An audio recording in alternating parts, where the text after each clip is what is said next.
તો આજે નર્મદા ડેમનો 64મો જન્મદિવસ છે અને 5 એપ્રિલ 1960ના રોજ ભારતના પ્રથમ વડાપ્રધાન પંડિત જવાહરલાલ નહેરુએ નર્મદા ડેમનું કર્યું હતું ખાતમુહૂર્ત.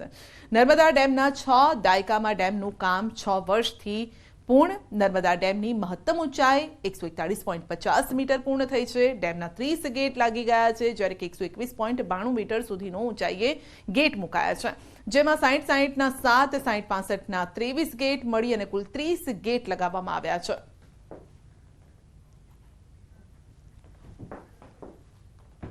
બુલેટિનમાં અત્યારે બસ આટલું જ. રજા આપશો. નમસ્કાર.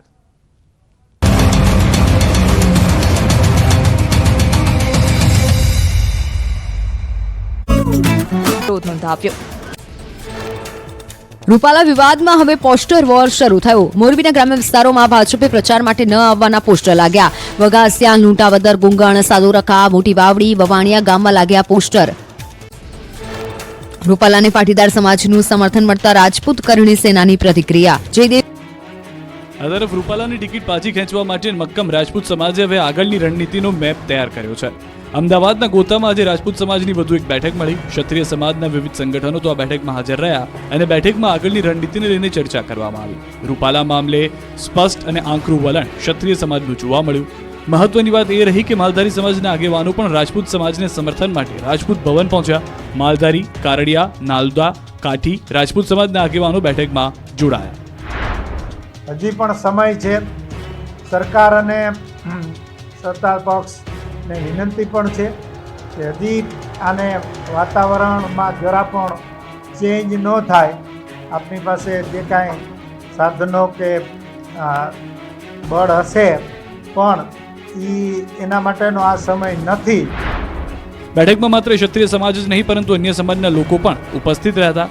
માલધારી અને પાટીદાર સમાજના સદસ્યોએ પણ રાજપૂત સમાજનું સમર્થન કર્યું. જો સમાજની બેન દીકરીઓ માટે બોલે એ તો બહુ શરમજનક ઘટના કહેવાય અને આ ક્યારેય ચલાવી લેવાય નહીં. અને એના માટે થઈ એક પાટીદાર સમાજના સદસ્ય તરીકે હું રાજપૂત સમાજને સમર્થન આપું છું. આભાર. આ તરફ શંકરસિંહ વાઘેલાના નિવાસસ્થાને રૂપાલાના વિરોધમાં ક્ષત્રિય સમાજના અગ્રણીઓની બેઠક યોજાઈ. શંકરસિંહ વાઘેલા સહિત ક્ષત્રિય મહિલા અગ્રણી તૃપ્તિબા પણ બેઠકમાં હાજર રહ્યા. રૂપાલાની ટિકિટ રદ ન થાય તો ચૂંટણી પહેલા વિરોધ રદ કાઢવાની પણ રણનીતિ ઘડવામાં આવી. અંબાજીથી લઈને 4 સ્થળોએ નક્કી કરાશે જ્યાંથી રૂપાલા વિરોધ રદ કઢાશે. રૂપાલા વિવાદનો અંત લાવવા ભાજપ તરફથી પણ બેઠકનો ધમધમાટ રહ્યો. પુરુષોત્તમ રૂપાલાના નિવાસસ્થાને 45 મિનિટ સુધી બંધ બારણે મહત્વપૂર્ણ બેઠક યોજાઈ. બેઠકમાં વિવાદ અંગે ચર્ચા થઈ હોવાનું અનુમાન છે. બેઠકમાં ગૃહ રાજ્યમંત્રી હર્ષ સંઘવી પણ હાજર રહ્યા. આ ઉપરાંત સંગઠન મંત્રી રત્નાકરજી પણ બેઠકમાં હાજર રહ્યા. રૂપાલા સામે રોષના આ દ્રશ્યો ગુજરાતના જિલ્લે જિલ્લેથી આવી રહ્યા છે. જામનગરમાં રાજપૂત સમાજ દ્વારા પરસોત્તમ રૂપાલાનો જોરદાર વિરોધ કરાયો. જામનગરમાં ક્ષત્રિય મહિલાઓએ પરસોત્તમ રૂપાલા હાય હાયના નારા લગાવ્યા અને રૂપાલા સામે રોષ ઠાલવ્યો. રૂપાલાની ટિકિટ રદ કરવાની માંગ સાથે કલેક્ટરને આવેદનપત્ર પાઠવવામાં આવ્યું. મોટી સંખ્યામાં રાજપૂત મહિલાઓ હાજર રહી વિરોધ કરાયો. સાથે જ રૂપાલાની ટિકિટ રદ નહીં થાય તો પક્ષ વિરુદ્ધ મતદાનની અપીલ સાથે પ્રતિજ્ઞા પણ લીધી. આ મહિલાઓની રેલીનું નેતૃત્વ નયનાબા જાડેજાએ લીધું. મોટી સંખ્યામાં હાજર રહેલી મહિલાઓની એક જ માંગ હતી કે રાજકોટથી રૂપાલાની ટિકિટ રદ થાય. ક્ષત્રિય સમાજ દ્વારા રૂપાલા વિરુદ્ધ સમગ્ર રાજ્યમાં વિરોધ કરવામાં આવી રહ્યો છે. મહીસાગરના વીરપુર ખાતે ક્ષત્રિય સમાજ આકરા પાણીએ જોવા મળ્યો. ક્ષત્રિય સમાજ દ્વારા મામલતદારને આવેદનપત્ર આપવામાં આવ્યું અને રૂપાલાને જ્યાં પણ ટિકિટ આપશે ત્યાં વિરોધ કરવામાં આવશે તેવું નિવેદન પણ આપવામાં આવ્યું. તો બનાસકાંઠામાં પણ રૂપાલાની મુશ્કેલીઓમાં વધારો થયો. બનાસકાંઠા દિયોદર ક્ષત્રિય સમાજના વિવિધ સંગઠનોએ મામલતદારને આવેદનપત્ર પાઠવ્યું અને ટિકિટ રદ કરવાની માંગ કરી. આ તરફ અરવલ્લીમાં પણ રૂપાલાનો વિરોધ થયો. માલપુર તાલુકા રાજપૂત સંગઠન દ્વારા રેલીનું આયોજન કરવામાં આવ્યું અને રેલીમાં રૂપાલા વિરુદ્ધ સૂત્રોચ્ચાર પણ કરવામાં આવ્યા. રૂપાલાની ટિકિટ રદ કરવા ક્ષત્રિય સમાજ મક્કમ દેખાઈ રહ્યો છે. રાજકોટમાં કરણી સેના મહિલા પ્રદેશ પ્રમુખ પદ્મિનીબા વાળાએ ગઈકાલથી આનંદનો ત્યાગ કર્યો છે. ક્ષત્રિય સમાજની વાડીમાં પદ્મિનીબા અન્ય મહિલાઓ સાથે ધરણા પર બેઠા છે. આ તરફ મહેસાણામાં પણ પરસોત્તમ રૂપાલાના વિરોધમાં ક્ષત્રિય સમાજ મેદાનમાં ઉતર્યો. રૂપાલાએ માફી માંગ્યા છતાં ક્ષત્રિય સમાજ હજુ પણ રોષમાં છે. કડીમાં રાજપૂત સમાજે કડી પ્રાંત ઓફિસરને આવેદનપત્ર આપી રોષ વ્યક્ત કર્યો. રૂપાલા વિવાદમાં હવે પોસ્ટર વોર પણ શરૂ થયો. મોરબીમાં ક્ષત્રિય આગેવાનોએ વિરોધમાં પોસ્ટર વોર શરૂ કર્યું છે. મોરબી જિલ્લાના ક્ષત્રિય સમાજ બહુમતી ધરાવતા વિવિધ ગામોના પોસ્ટર વાયરલ થયા. વઘાસિયા, લુંટાવદર, ગુંગણ, સાદુરકા, મોટી વાવડી, વવાણિયા ગામમાં આવા પોસ્ટર દેખાયા. આ તરફ રાજકોટમાં ક્ષત્રિય સમાજના વકીલોએ જિલ્લા કલેક્ટરને આવેદનપત્ર આપ્યું. રૂપાલાના વિવાદિત નિવેદનને લઈને ક્ષત્રિય સમાજમાં ભારે રોષ છે. ત્યારે ક્ષત્રિય સમાજના વકીલોએ સુપ્રીમ કોર્ટ સુધી જવાની તૈયારી બતાવી. રાજ્યમાં હાલ પરસોત્તમ રૂપાલાના નિવેદન બાદનો ક્ષત્રિયોનો ગુસ્સો શમવાનું નામ નથી લેતો અને પાટીદારોએ રૂપાલાને સમર્થન કરવાની વાત કરી છે. આ ગરમાગરમી વચ્ચે પરસોત્તમ રૂપાલા દિલ્હીથી કેબિનેટ મીટિંગ પતાવીને અમદાવાદ એરપોર્ટ પર આવ્યા. વિવાદના વંટોળ અંગે તેમણે જણાવ્યું કે બધા સમાજના લોકો મારા સમર્થનમાં છે. તેઓએ કહ્યું કે દિલ્હીમાં હું કેબિનેટની મીટિંગમાં ગયો હતો. કેબિનેટ અંગેની વિગતો અમારે બ્રીફિંગ કરવાના નિયમો પ્રમાણે થતી હોય છે. આ સાથે તેમણે જણાવ્યું કે આ વિષય અમારા આગેવાનો ચલાવે છે, એટલે તે અંગેની માહિતી તેમની પાસે હોય. સંવાદ તેમની વચ્ચે થયો હોય એમાં હું ટિપ્પણી કરું તે યોગ્ય ન કહેવાય. રૂપાલાએ ક્ષત્રિય સમાજનું પણ સમર્થન હોવાનું જણાવ્યું. ક્ષત્રિય સમાજના ઘણા બધા આગેવાનોએ મારી સાથે સમર્થન જાહેર પણ કરેલું છે. મેં એમના નામે પણ બોલતો હતો ને અત્યારે પણ બોલી શકું, પણ એમ કરીને આ વિવાદની અંદર એને આગ હોમવાનું કામ કરવાનો મારો કોઈ આશય નથી.